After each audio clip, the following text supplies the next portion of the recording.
Good morning. Welcome to Bibles and Bathrobes. I'm Sue Montgomery and I'm so glad you're here. This morning we're going to talk about practical faith. And to do that, we're going to look at Isaiah 58, 9 through 11, James 1:27, and Matthew 22:37 to 40.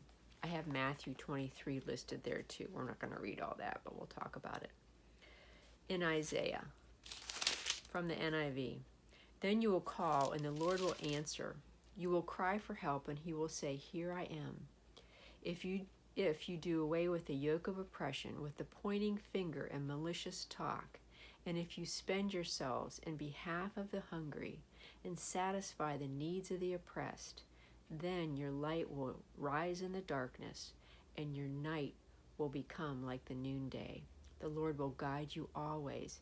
He will satisfy your needs in a sun-scorched land, and will strengthen your frame. You will be like a well-watered garden, like a spring whose waters never fail. And then over to James. Religion that God our Father accepts as pure and faultless is this: to look after orphans and widows in their distress, and to keep oneself from being polluted by the world. And then to Matthew, and this is Jesus speaking, when he was asked what was the greatest commandment. Jesus replied, "Love the Lord your God with all your heart and with all your soul and with all your mind. This is the first and greatest commandment, and the second is like it. Love your neighbor as yourself. All the law and the prophets hang on these two commandments." You know, Dave relates a story of a Bible teacher that he likes to listen to on the radio. And in one episode, the teacher talked about a man saying to him, "Yeah, but I'm not religious." And he said, "Oh, that's good, because Jesus wasn't either." And that's clear. That's why I have Matthew 23 listed there.